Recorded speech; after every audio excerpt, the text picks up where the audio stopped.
नमस्कार. लोकशाही विशेषमध्ये मी विशाल पाटील आपल्या सगळ्यांचं स्वागत करतो. 3 फेब्रुवारीला सादर होणारा त्रिसदस्यीय समितीचा अहवाल हा आता 18 फेब्रुवारीपर्यंत सादर करण्यास मुंबई उच्च न्यायालयानं मुदतवाढ दिली आहे. थोडक्यात एसटी महामंडळाच्या विलीनीकरणाबाबतचा अहवाल आता 2 आठवडे उशिरानं सादर होईल आणि त्यानंतर अहवालातील शिफारशींबाबत उच्च न्यायालयामध्ये सुनावणी होईल. म्हणजेच राज्यातील जनतेच्या हालांनाही आता मुदतवाढ मिळाली आहे एवढं मात्र नक्की. राज्यामधील एसटी कामगारांनी विलीनीकरणाच्या मागणीसाठी सुरू केलेल्या संपाला 100 दिवस उलटून गेले. याचा निर्णय त्रिसदस्यीय समितीच्या अहवालावरती आहे.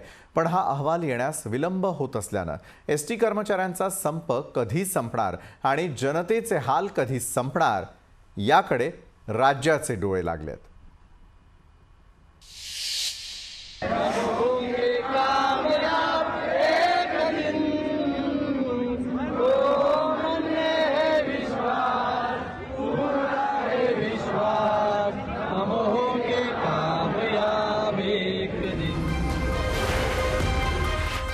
एसटी बाबत त्रिसदस्यीय समितीला मुदतवाढ.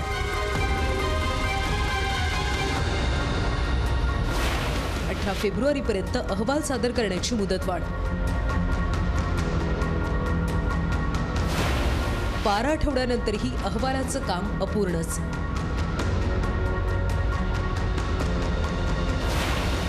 एसटी कर्मचाऱ्यांचा संप किती लांबणार?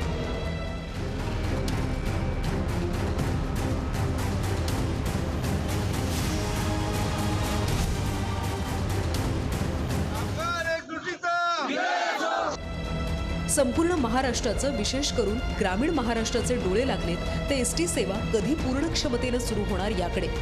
कारण एसटी कर्मचाऱ्यांच्या संपाला 100 दिवस उलटून गेले. कर्मचारी विलीनीकरणाच्या मागणीवर ठाम आहेत.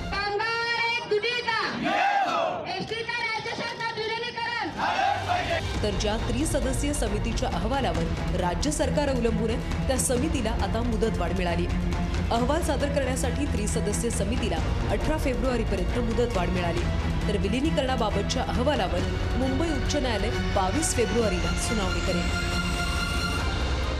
तुम्ही या प्रश्नावर किती दिवस अजून समितीचा तोडगा 12 आठवड्याचा कालावधी आपल्या मान्य हायकोर्टाने दिलेला होता.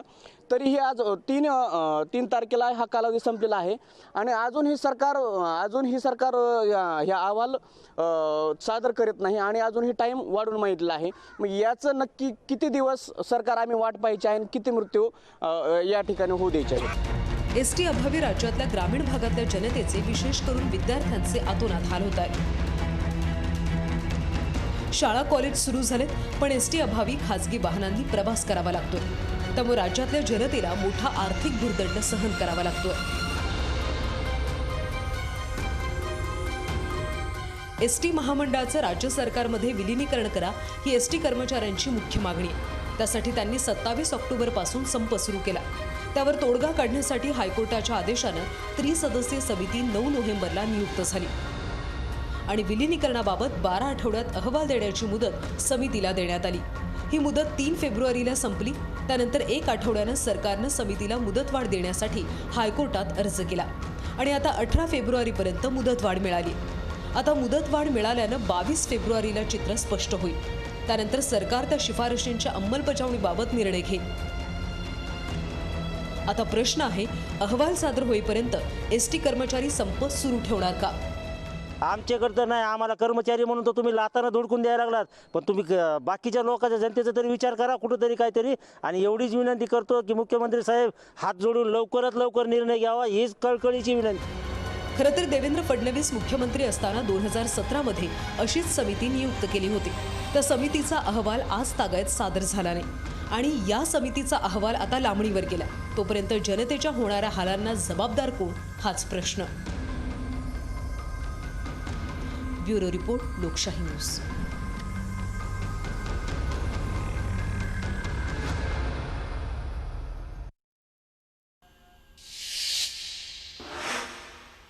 आणि याच संदर्भामध्ये लोकशाही विशेषमध्ये अधिक चर्चा करण्यासाठी आज आपण आमंत्रित केलेला आहे ॲडव्होकेट निलेश पावसकर, कायदेतज्ञ आपल्यासोबत आहेत. भाजपचे प्रवक्ता गणेश हाके, अरुण सावंत आहेत महाराष्ट्राचे काँग्रेस प्रवक्ता आणि एसटी कर्मचारी मकरंद कुलकर्णी. सर्व मान्यवरांचं मी यावेळेला स्वागत करतो आणि थेटपणे आपण चर्चेकडे वळूयात.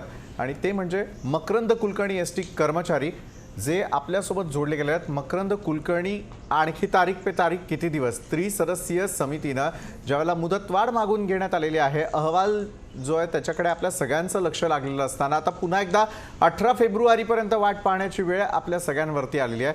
मकरंद कुलकर्णी, नेमकं सुरू आहे तरी काय? एसटी कर्मचाऱ्यांना न्याय देण्याची खरोखर इच्छाशक्ती कोणाची राहिलेली आहे का? आणि ज्यावेळेला समिती इतकी वेळ घेताना दिसून येते, त्यामुळे जो येणारा अहवाल असेल तो सकारात्मक असेल असा विचार आपण करता का? मकरंद कुलकर्णी. सर्वप्रथम सगळ्यांना नमस्कार. नमस्कार. काल 90वा बळी गेला आमचा, आणि या सर्व कष्टकरी जे आहेत, जे आतापर्यंत जीव गेले, त्यांना पहिले मी श्रद्धांजली अर्पण करतो. आणि तुम्ही जो मूळ आजचा जो काही कार्यक्रमाची जी रूपरेषा ठरवलेली आहे ती किती लांबणीवर पडणार आहे. अहो, एसटी कर्मचारी हा 3 महिन्यापासून संपावर नाही तर दुखोट्यात आहे. आणि कशासाठी दुखोट्यात आहे तर आमचे 90 कर्मचारी आज मृत्युमुखी पडले, ज्यांचा जीव गेलेला आहे. लखीमपूरमध्ये कुठेतरी उत्तर प्रदेशामध्ये 2-4 शेतकरी बांधव तिथे गेले. त्यावेळेमध्ये महाराष्ट्र बंदची घोषणा ह्या सरकारने केली होती, आणि 90 कर्मचारी गेल्यानंतर सुद्धा आज हे सरकार कशाची वाट बघत आहे? का सेंचुरीची वाट बघत आहे? 100 बळी घेण्याची वाट बघत आहे? अहो, आमचा न्यायालयावरती आणि संविधानावरती पूर्ण विश्वास आहे. न्यायालय जे निर्णय देईल तो आम्हाला पूर्णपणे मान्य, हे पहिल्या दिवसापासून आम्ही सांगत आहोत. आमचे ऍडव्होकेट गुणरत्न सदावर्ते साहेबांनी सुद्धा सांगितलेले की आम्ही पूर्णपणे संविधानावरती आणि कायद्यावरती जे आहे त्याच्यावरती पुढे अवलंबून आहे. आणि एक गोष्ट आपण जर अधोरेखित जर बघत असतात तर ह्या 3 महिन्याच्या दुखोट्यामध्ये हा दुखोटा पूर्ण नॉन व्हायलन्स झालेला आहे. कुठेही हिंसाचार झालेला नाही, कुठेही तोडफोडीची घटना झालेली नाही. याचा अर्थ असा आहे, हा कष्टकरी जो आहे खरंच गरीब आहे, आणि या कष्टकऱ्यांना न्याय मिळण्यासाठी जर न्यायालय अजून 1 आठवड्याची मुदत देत असेल तर कर्मचारी 1 आठवड्याची मुदत बघणार आहे. आणि आम्हाला पूर्णपणे न्यायालयावरती पूर्णपणे विश्वास आहे, संविधानावरती पूर्ण विश्वास आहे, परंतु आमचा विश्वास हा सरकारवरती 1% सुद्धा नाही. बरोबर. म्हणून आम्ही न्यायालयाच्या अपेक्षेप्रमाणे आणि न्यायालयाच्या विश्वासावर सरकारवरती आपण अविश्वास व्यक्त करताय. मकरंद कुलकर्णी, आपल्याकडे पुन्हा एकदा येईलच, मात्र संयमाला खरोखर सलाम आहे एसटी कर्मचाऱ्यांच्या की ते संयमानं वागतायत. अरुण सावंत आपल्याकडे येतो. मकरंद कुलकर्णींनी फार मोठा प्रश्न उपस्थित केला सरकारवरती की सरकार जे आहे ते कधी आम्हाला न्याय मिळवून देणार आहे? खरोखर त्यांच्या असलेल्या मागण्या पूर्ण होणार आहेत की अशाच प्रकारे अविरतपणे एसटी कर्मचाऱ्यांचा संघर्ष सुरूच राहणार आहे? कारण अहवालाची प्रतीक्षा आता आणखी लांबलेली आहे. अरुण सावंत. पहा, मकरंद कुलकर्णी यांनी आता कामगारांची व्यथा मांडली, आणि आम्ही सर्व म्हणजे हे जे काही महाविकास आघाडी सरकार आहे, मी स्वतः या कामगार जे काही 81पेक्षा जास्त कामगारांचे आज वेगवेगळ्या कारणाने मृत्यू झालेले आहेत, त्यांच्या परिवाराच्या दुःखात आम्ही सर्व सहभागी आहोत. आम्ही सुद्धा दुःखी आहोत. आता राहिला प्रश्न, आपण म्हणालात मकरंदजी की आम्ही आणि आमचे गुणवर्ते साहेब हे आम्ही कायद्याला मांडतो, आणि कायदा जो काही निर्णय देईल तो आम्ही मानायला तयार आहोत. तर हा जो का आता एक मुद्दा जो राहिलेला आहे विलिनीकरणाचा, एसटी कामगारांचं विलिनीकरण हे राज्य सरकारमध्ये झालं पाहिजे, आणि हे राज्य सरकार सुद्धा त्याच मताचं आहे. आम्ही कुठेही या मताच्या विरोधात कधी नाही आहोत. सुरुवातीपासून मी नेहमीच सांगत आलोय की जो काय निर्णय त्रिसदस्यीय समिती करावी लागते एसटी कर्मचाऱ्यांना. पहा, हा मुद्दाच आता न्यायप्रविष्ट असल्यामुळे सरकार मध्येच काही करू शकत नाही, आणि जर तसं काही केलं सरकारने तर तो न्यायालयाचा अवमान ठरेल. हे आपण सर्वजण जाणता. खुद्द गुणवर्ते सदावर्ते हे सुद्धा नेहमी हीच गोष्ट सांगत असतात. आता आपल्याला जो काही सरकारने 1 आठवड्याचा मुदत मागितली होती कमिटीने, त्या कमिटीला हायकोर्टाने आता 18 फेब्रुवारीपर्यंत तुमचा जो काही अहवाल आहे तो सादर झालाच पाहिजे. त्याच्यानंतर कोर्ट आपला जो काही निर्णय आहे तो निर्णय आहे तो सादर करणार आहे, आणि त्या निर्णयामध्ये कोर्टाने जर काही सांगितलं की एसटी कामगारांचं विलिनीकरण राज्य सरकारमध्ये झालंच पाहिजे तर ते होणारच. त्याला सरकार सुद्धा रोखू शकत नाही. बरं, मग सरकार सुद्धा रोखू शकत नाही तर मग अशाच प्रकारे भाजप प्रवक्त्यांना मला प्रश्न करायचा आहे, सरकार रोखू शकत नाही तर मग आजपर्यंत विलिनीकरणाचा निर्णय का जाहीर करण्यात आला नाही? आज कोर्टाचं कारण पुढे केलं जातं आहे की न्यायप्रविष्ट असल्या कारणामुळे ते करणं शक्य नाही. मात्र गणेश शाखेची इच्छा तिथे मार्ग असं म्हटलं जातं. मग इच्छाशक्ती कुणाची कमी पडताना दिसतेय? गणेश शाखे.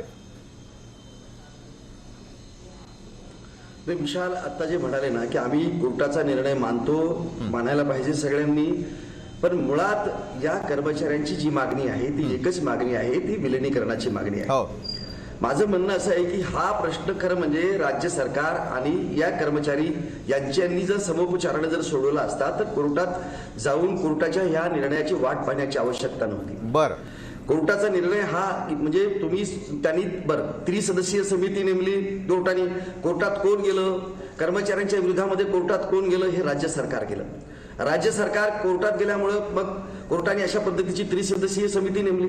माझं म्हणणं की मग ही सरकारच्या म्हणजे आता सरकारमधले सगळे अधिकारी आहेत यांनी तरी वेळेवर हा रिपोर्ट तयार करून अहवाल करून याला एक विशेष बाब म्हणून, कारण गेल्या 3 महिन्यापेक्षा अधिक काळापासून हे कर्मचारी संपावर आहेत. यांना 3 महिन्यापासून यांना पगार नाहीये, यांची उपासमार चालू आहे, यांची मुलं बाळ ही सध्या रस्त्यावर आहेत, हे उद्ध्वस्त व्हायची वेळ आलेली आहे.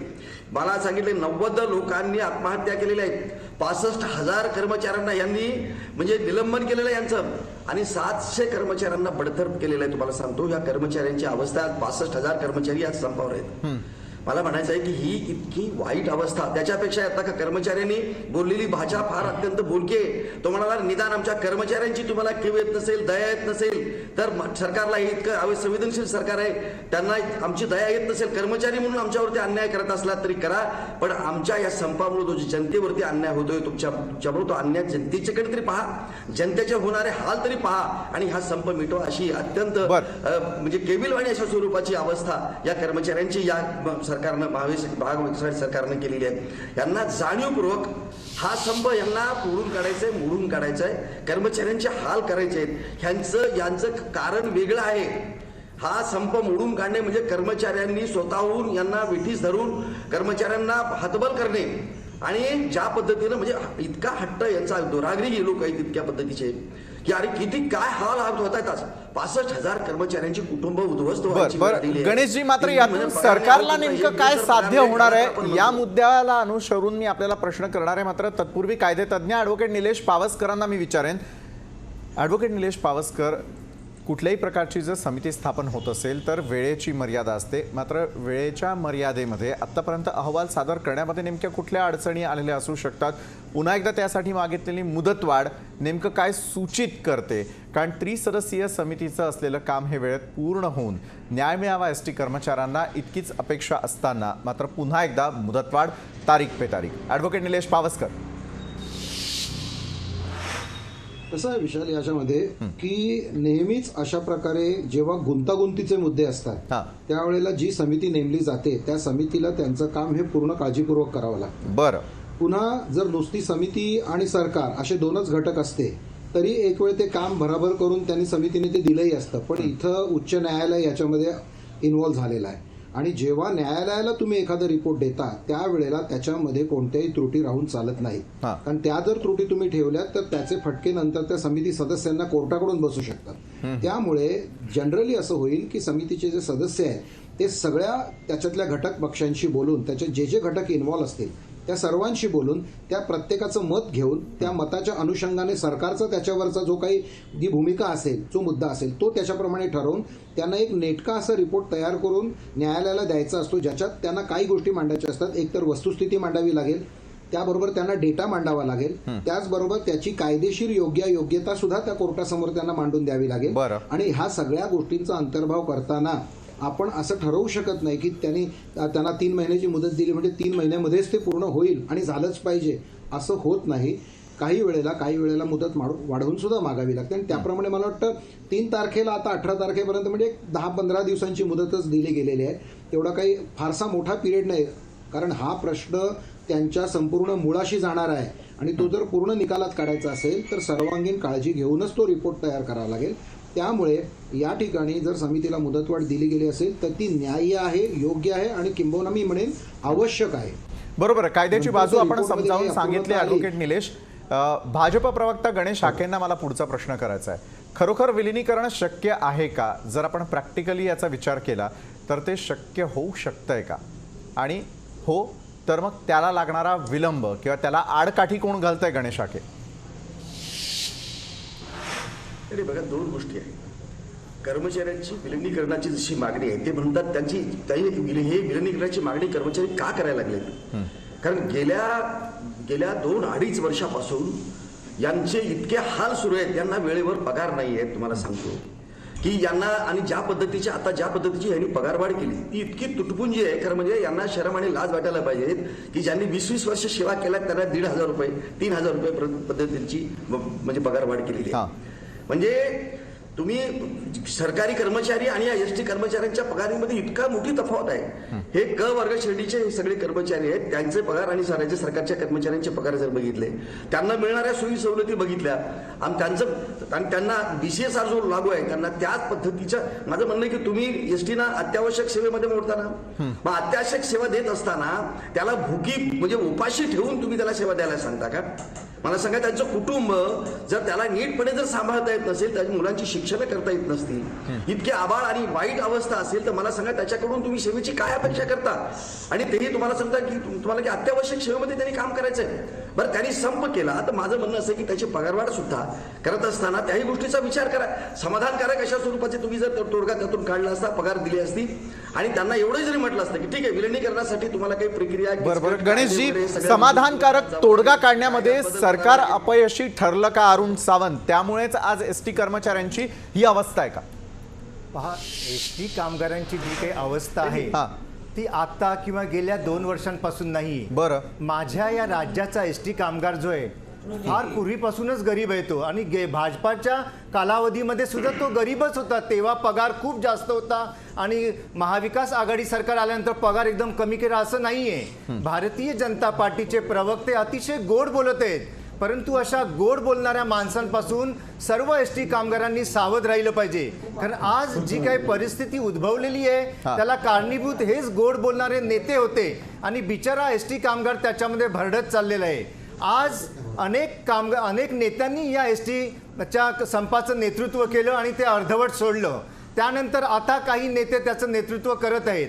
परंतु माझं एकच सांगणं आहे त्या नेत्यांना की आपण आज एसटी कामगारांच्या भल्यासाठी भांडत आहोत, तेव्हा आपण सरकारशी दोस्तीचा हात थोडासा जर पुढे केला तर त्याच्यात काही नुकसान नाही. उगीच आपण आरोप करत राहिलो सरकारवरती, कायद्यावरती, तर त्याने आपल्या हाताशी काही लागणार नाही, हे नेत्यांना पण कळलं पाहिजे. अरुण सावंत, आपण हात पुढे करता आहात, विरोधी पक्ष त्याला हात देणार का? त्याही पेक्षा महत्त्वाचं मकरंद कुलकर्णी यांच्याकडून आपण जाणून घेणार आहोत की आज सत्तेत असलेले किंवा तत्कालीन सत्ताधारी असलेले दोघांच्याही कार्यकाळामध्ये एसटी कर्मचाऱ्यांची हीच अवस्था आहे. त्याला कारणीभूत कोण? मग कोरडी सहानुभूती दाखवून पोट भरणारे एसटी कर्मचाऱ्यांचं? मकरंद कुलकर्णी उत्तर देतील. एका छोट्याशा ब्रेक नंतर आम्ही लगेच परततोय.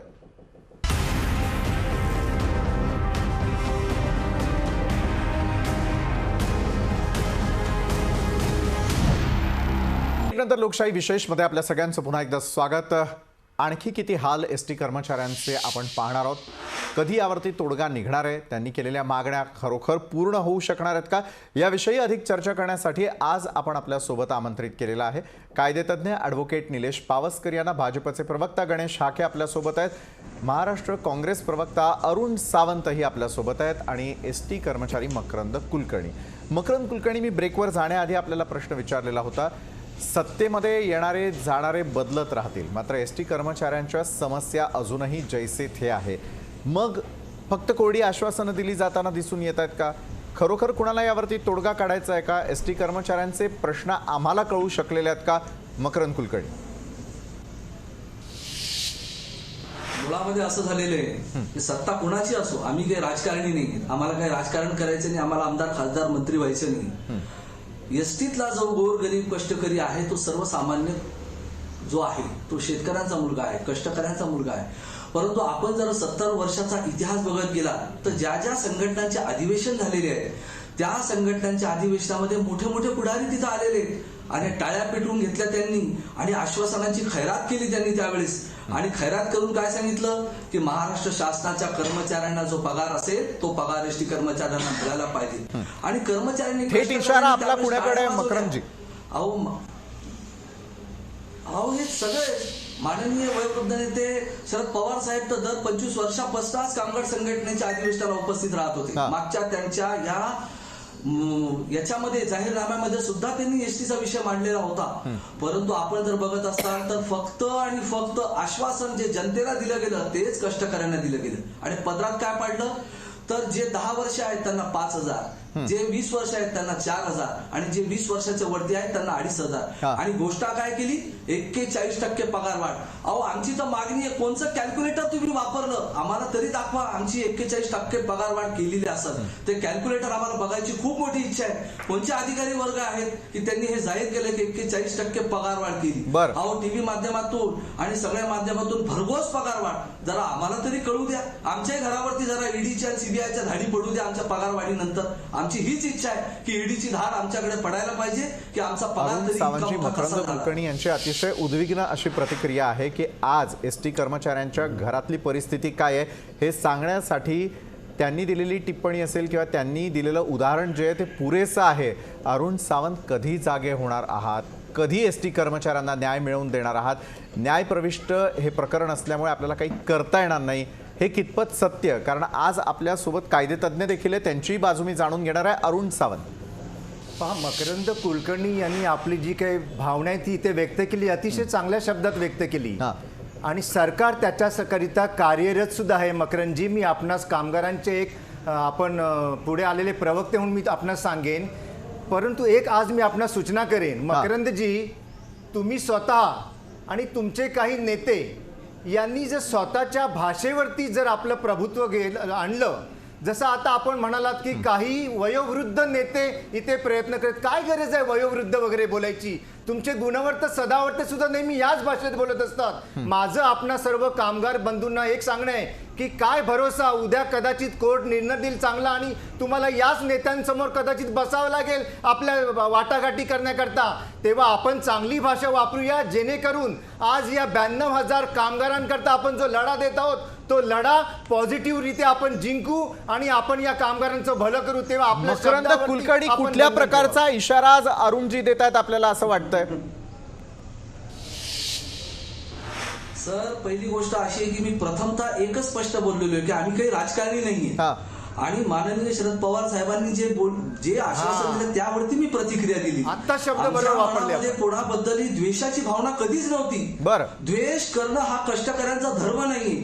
आम्ही सेवेकरी आहोत आणि सेवा करणं आमचा परमधर्म आहे. त्याच्यामुळे 90 दिवसाचा दुखवटा पाळत असताना सुद्धा आमच्या कोणत्याही कष्टकऱ्यांनी कुठेही हिंसाचार किंवा हिंसा केलेली नाही. त्याच्यामुळे आम्ही कोणाबद्दलही कधी अपशब्द वापरणं किंवा कोणाबद्दल द्वेषाची भावना वापरणं हे आम्हाला कधी शिकवलेलं नाही. आम्ही सेवेकरी आहोत आणि सेवा करणं हा आमचा धर्म असल्यामुळे आम्ही जर कोणाबद्दल काही वाईट. मकरंद कुलकर्णी, आपण सेवेकरी आहात असं सांगता, सर्वसामान्य प्रवाशांची देखील बाजू कोण जाणून घेताना दिसतंय? आज सर्वसामान्य प्रवासी देखील दुखवटा जो पाळला जातो एसटी कर्मचाऱ्यांकडून त्याची झळ त्यांनाही पोहोचताना दिसतेय. आमचे अनेक विद्यार्थी आहेत जे अजूनपर्यंत शाळेमध्ये पोहोचू शकलेले नाही आहेत. असे अनेक वृद्ध आहेत ज्यांची परिस्थिती नसताना देखील त्यांना खासगी वाहनानं प्रवास करावा लागतोय. मग याचा देखील विचार एका बाजूला व्हावा असं नाही का वाटत मकरंद कुलकर्णी? बरोबर आहे सर, तुमचा प्रश्न अगदी योग्य आहे. आणि आम्ही पहिल्या दिवसापासून ज्या दिवशी दुखवटा सुरू झाला त्या दिवशीपासून आम्ही एकच वाक्य बोलतो, प्रवासी हे आमचे दैवत आहे. याबद्दल दुमतच नाही. प्रवासी असेल तरच आम्ही जिवंत राहू शकतो.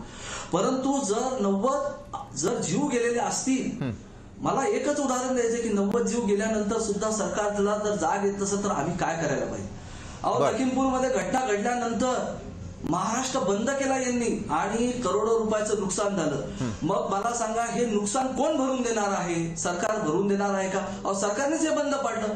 आम्ही दुखवट्यामध्ये बसलेलो आहोत तर आम्हाला चार्जशीट दिले, निलंबन केलं, बडतर्फ केलं. का? तर एसटी महामंडळाचं एवढं नुकसान झालं. मग हा करोडो रुपयाचं नुकसान यांच्या बंदमुळे झालं तर याची भरपाई कोण करणार आहे? अरुण सावंत, बंद कुणालाही न परवडणारा असतो, मात्र नुकसान भरपाईबाबत ज्यावेळेला एसटी कर्मचारी सांगतात त्यावेळेला याची जबाबदारी आपण कधी घेणार आहात? अरुणजी, मी आपल्याकडे येण्याआधी मात्र गणेश आखे यांच्याकडे जाईल.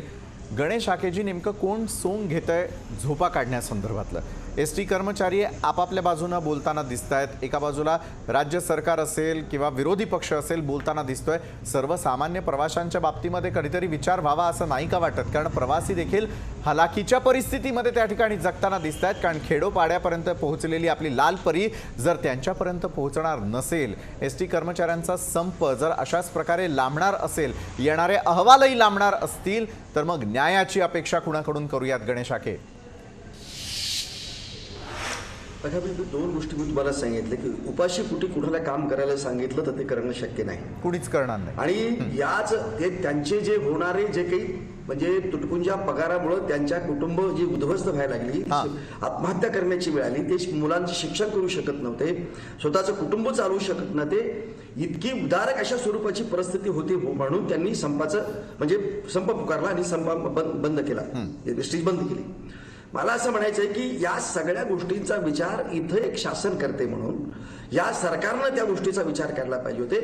आज मी सांगितलं नाही की म्हणजे त्यांचे तर हाल करतात, पण आज रोज आपल्याकडे जेव्हा कोरोना काळात सुद्धा 60 लाख प्रवासी हे रोज आपल्या या एसटीचा प्रवास करत होते। 60 लाख म्हणजे आज 60 लाख प्रवासी या लालपरीपासून वंचित आहेत। आज मला सांगा, तुम्ही शाळा सुरू केल्या, शाळा सुरू करून उपयोग काय? ज्या ग्रामीण भागातली मुलं मुली शाळेत येण्यासाठी त्यांना ते खाजगी वाहनाने ते येऊ शकत नाही, मग शाळा सुरू करण्याचे ढोंग कशाला करतात? माझं म्हणणं आहे की त्यांच्या जाण्याची व्यवस्था जर आज तुमच्याकडे नाही आहे तर ते कशा पद्धतीने शाळा सुरू करून उपयोग काय? अहो 3 महिन्यापासून यांना पगार नाही, यांनी बिचाऱ्यांनी दिवाळी केलेली, दिवाळीसारखा सण सुद्धा समोर यांना चटणी भाकरी खाऊन त्या पंडपात बसले आणि उपाशी कुठे तिथे ते कर्मचारी राहत होते। याची थोडीशी दया या अत्यंत म्हणजे सांगतो येंड्याची कातडी असलेल्या सरकारला आली नाही। आणि एवढा रोज सांगतात इतक्या चर्चेची गुराळ शेवटी सगळे जे यांचे सर्व या महाविकास आघाडीचे शरद पवार यांच्याबरोबर चर्चा केली। मला सांगा की शरद पवार सत्तेत असताना मुख्यमंत्री असताना त्यांनी सांगितलं होतं की खरंय एसटीच्या कर्मचाऱ्यांना शासनाच्या कर्मचाऱ्यांप्रमाणे पगार मिळाला पाहिजे, हे अत्यावश्यक सेवेमध्ये सेवा आहे, त्यांना अधिकाधिक सोयी सवलती दिल्या पाहिजेत। मला सांगा, तुम्ही आज तुमचं सरकार आहे ना, मग तुमचे तोंड आता का बंद झालेली आहेत? आता तुम्ही आता तुमचा मोठा उदाहरण बरोबर आहे गणेश आखेजी, अरुण सावंतांना उत्तर द्यावंच लागेल की मुख्यमंत्री किंवा उपमुख्यमंत्री या संदर्भामध्ये का बोलताना दिसून येत नाही, विलिनीकरण होऊ शकत नाही असं यापूर्वी उपमुख्यमंत्री अजित पवारांनी देखील निक्षून सांगितलेलं होतं। मग एसटी कर्मचाऱ्यांना कोण झुलवत आहे? ॲडव्होकेट निलेश पावसकर यांच्याकडून मी आधी जाणून घेईल।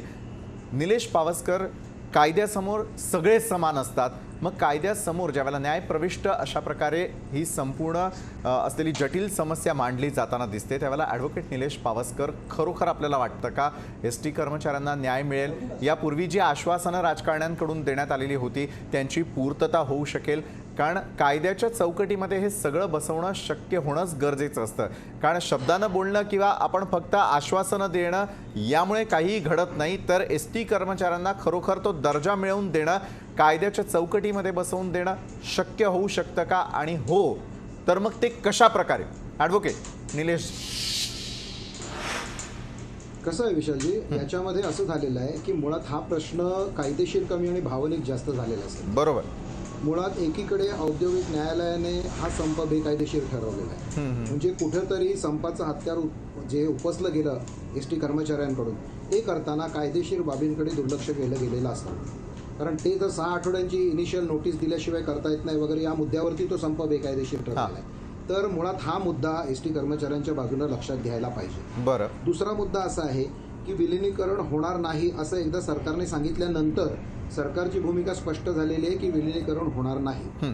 मुद्दा एवढाच आहे की सध्या जेव्हा न्यायालयात आता हे प्रकरण आलेलं आहे त्यावेळेला हा मुद्दा उरलेला नाहीये की सरकारला आता काय वाटतं, आता न्यायालयाला काय वाटतं हा मुद्दा याच्यामध्ये महत्त्वाचा आहे. जर न्यायालयाला असं वाटलं संपूर्ण डेटा बघून सरकारची आर्थिक परिस्थिती बघून की विलिनीकरणामुळे येणारा आर्थिक बोजा हा सरकारला झेपण्यासारखा आहे आणि त्याच्यामुळे बाकीच्या सरकारच्या यंत्रणेवर कोणताही ॲडव्हर्स इफेक्ट होणार नाही, परिणाम होणार नाही, असं जर न्यायालयाला पटलं तर न्यायालय सरकारची इच्छा असो किंवा नसो त्यांना आदेश देईल की तुम्हाला हे करावं लागेल. त्यामुळे या बाबतीत एक तर भावनिक होऊन या प्रश्नाला अतिशय उत्तेजितरित्या प्रोजेक्ट केलं जाते, हा पहिला भाग थांबला पाहिजे. शरद पवार साहेबांनी 25 वर्षापूर्वी काहीतरी सांगितलं होतं म्हणून आज डोकी तापवून घेणं याने प्रश्नाचं फक्त खच्चीकरण होईल, त्याच्यातून काही निष्पन्न होणार नाही. त्यापेक्षा मला वाटतं थोडंसं व्यावहारिक राहून जर आपला संप बेकायदेशीर होतो तर आपण काही काळासाठी कामावर गेलो म्हणून संप संपतो किंवा प्रश्न संपतो किंवा विषय संपतो असं होईल असं मला वैयक्तिक वाटत नाही. कारण आता प्रश्न न्यायालयाच्या अखत्यारीमध्ये आहे. त्यामुळे तुम्ही कामावर असलात काय किंवा नसलात काय न्यायालय निर्णय घेणार आहे. सरकारचा त्याच्यामध्ये विषय उरलेला नाही. मगाशी महाविकास आघाडीच्या प्रवक्त्यांनी असं सांगितलं की आता प्रश्न न्यायप्रविष्ट असल्यामुळे सरकारला काही करता येणार नाही, तर ते चुकीचं आहे. सरकारला जर एखादा निर्णय घ्यायचा असेल तर सरकार न्यायालयाला सांगू शकतं की आम्हाला हा निर्णय घ्यायचा आहे आणि या पद्धतीने आम्ही करणार आहोत. आणि त्यांनी जर तसं सांगितलं तर अर्थातच ॲडव्हर्सरी लिटिगेशन असल्यामुळे एका बाजूनं मान्य केलं तर दुसऱ्या बाजूला हरकत असण्याचं काही कारण नाही. त्यामुळे मला असं वाटतं की या ठिकाणी आता जो काही रिपोर्ट तयार होईल त्या रिपोर्टमध्ये एक्झॅक्टली हेच सगळं समोर येणार आहे की सरकारची आर्थिक परिस्थिती काय आहे. हा जर सरकारने विलिनीकरणाचा निर्णय जर घेतला तर हा आर्थिक डोलारा यंत्रणेला पेलवणारा आहे का, आणि जर तो पेलवणारा नसेल तर त्यांना अल्टरनेटिव्हली काय देता येईल. अशा प्रकारे समितीला ते सगळे ऑप्शन्स कोर्टाच्या समोर मांडावे लागतील आणि ते मांडल्यानंतर मग न्यायालय निर्णय देईल की याच्यामध्ये सरकारनं तो डोलारा उचलायचा की नाही उचलायचा, नसेल तर काय करायचं. त्यामुळे मला असं वाटतं की सामोपचारानं हा प्रश्न जितका सुटेल तेवढा न्यायालयाला सुद्धा ते बरं पडेल. कदाचित रिपोर्ट आल्यानंतर न्यायालय थेट निर्णय देऊ शकेल किंवा त्यांना पुन्हा एकदा बैठक घ्यायला सांगू शकेल. निलेशजी, आपण म्हणताय सामोपचारानं प्रश्न सुटावा, सामोपचारासाठी मात्र पुढाकार कोण घेणार यावरच तफावत असल्याचं दिसतंय. कारण एसटीच्या मुद्द्यावरून सुरू असलेलं राजकारणही उघड्या डोळ्यांनी राज्य बघतंय, एसटी कर्मचारी बघताना दिसत आहेत, राजकीय पक्ष आणि त्यांचे प्रवक्तेही बघतायत. याच अनुषंगाने या सर्व मान्यवरांबरोबर आपली चर्चा सुरू राहील. एका छोट्याशा ब्रेकनंतर आम्ही लगेच परततोय.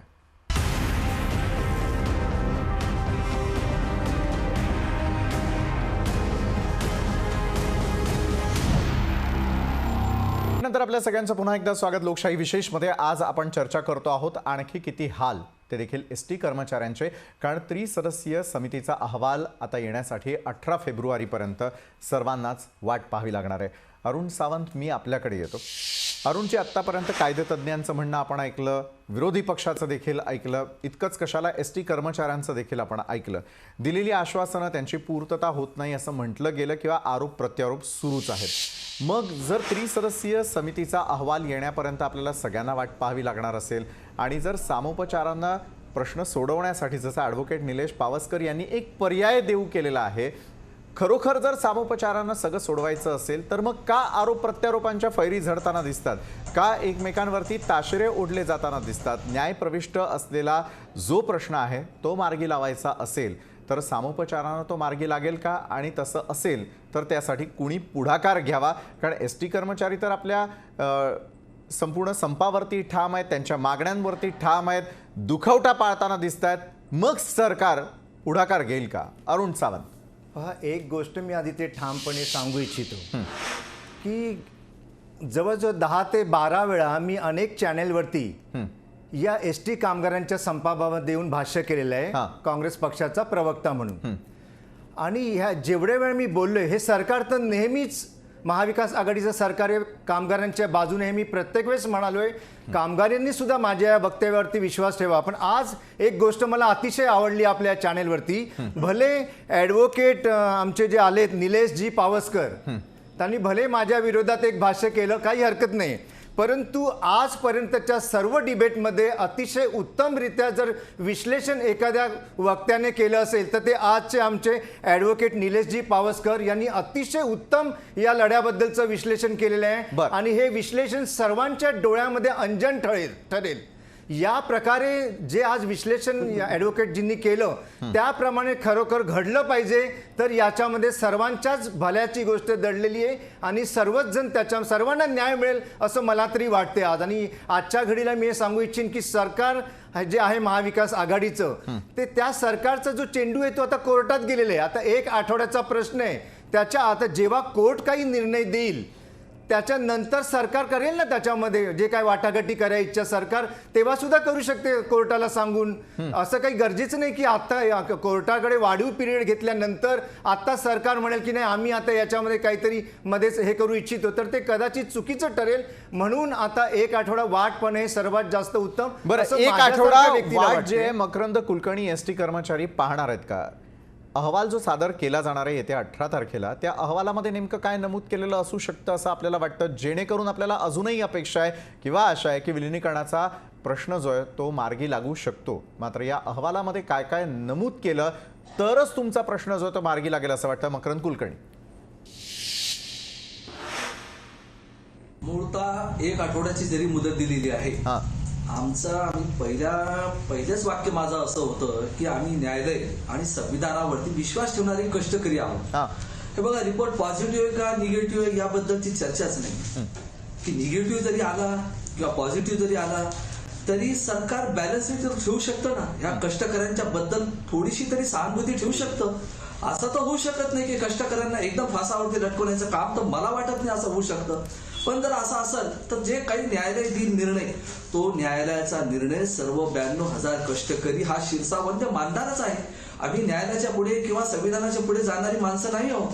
काही जरी असलं तरी आमचा पूर्णपणे न्यायालयावरती विश्वास आहे आणि आम्हाला पूर्णपणे क्षमतेने आम्हाला असं वाटत आहे की न्यायालयाच्या या निर्णयानंतर आमचं विलिनीकरण हे 100% होणार आहे आणि 100% न्यायालय आमच्या बाजूने निकाल देईल असं आम्हाला तरी वाटतं. याबद्दल आमच्या मनात किंतु परंतु राहत नाही. बरं, गणेश आखेंना पुढचा प्रश्न आहे. गणेश आखे, येणारा जो अहवाल आहे त्या अहवालामध्ये बाजू भक्कमपणे मांडली गेली किंवा जे काय त्रिसदस्यीय समिती ठरवेल तो अहवाल समोर येईल. मात्र अहवाल समोर आल्यानंतर तरी एसटी कर्मचाऱ्यांना न्याय मिळेल असं वाटतं का? मकरंद कुलकर्णी यांना तर वाटतंय की आमच्या मनात कुठल्याही प्रकारची शंका नाही आहे. ॲडव्होकेट गुणरत्न सदावर्ते देखील या संपूर्ण प्रकरणामध्ये जितके ॲक्टिव्ह होते ते आपण सगळ्यांनी पाहिलेलं आहे. मात्र गणेश हाके, कायद्यासमोर सर्व समान असतात, मग आलेला निर्णय पचवण्याची क्षमता या सर्व एसटी कर्मचाऱ्यांमध्ये त्या क्षणाला असेल का ज्यावेळेला हा निर्णय येईल, की मग पुन्हा तारीख पे तारीख त्याचनुसार आणखी कुठेतरी पुढच्या कोर्टामध्ये जाण्याची तयारी, हे सगळं होताना दिसेल की संप मिटेल? गणेश आखे. नाही, हे विशाल जी मी आता मुद्दाम आमचे मित्र चव्हाण साहेबांनी ॲडव्होकेट पावसकरांचं कौतुक केलं.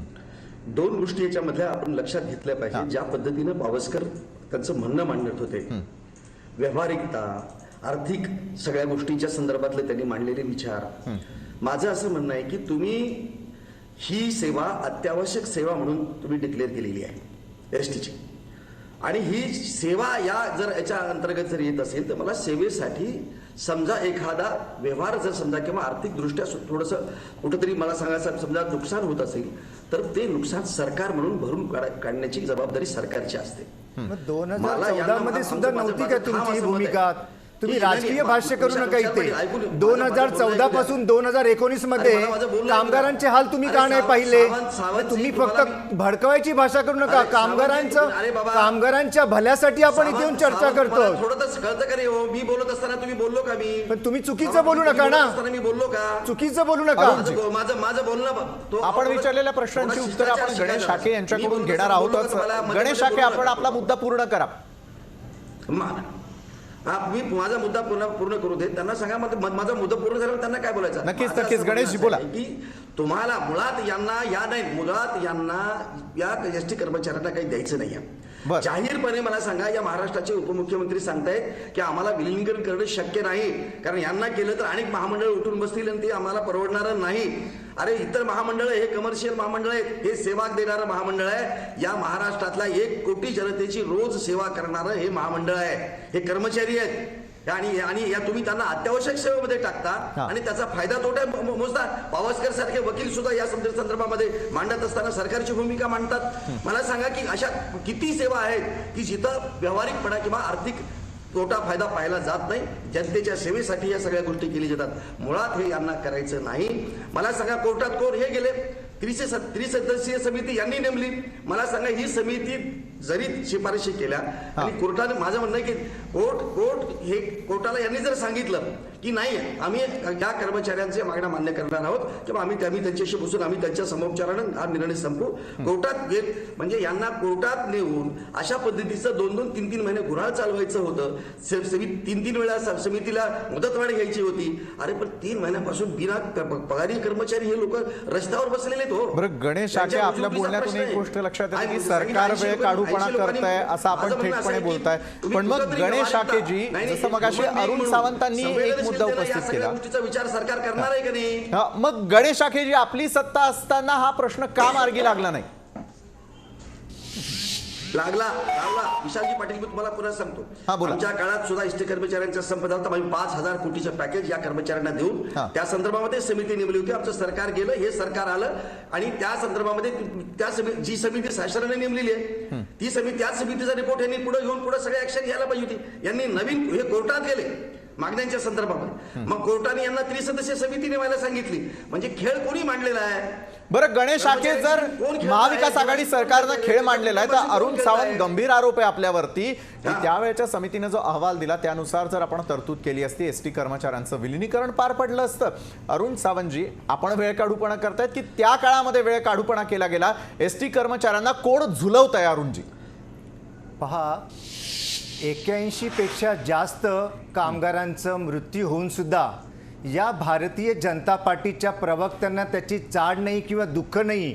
अजूनही ते शेवटच्या क्षणी सुद्धा राजकारणच करत आहेत आणि या राजकारणापायीच आज बिचारा हा कामगार देशोधडीला जाऊ पाहत आहे. परंतु महाविकास आघाडीचं हे सरकार ते होऊ देणार नाही. मी आपणास ठामपणे सांगतो, निकाल हा कामगारांच्या बाजूने चांगलाच लागेल असं मला सुद्धा विश्वास आहे आणि ते आज मी ते व्यक्त करतो. बरं, पण मग मकरंद कुलकर्णी, विशालजी, किती मृत्यू होण्याची वाट पाहता येते? किती लोकांनी आत्महत्या करावी अशी ह्या महाआघाडी सरकारची इच्छा आहे?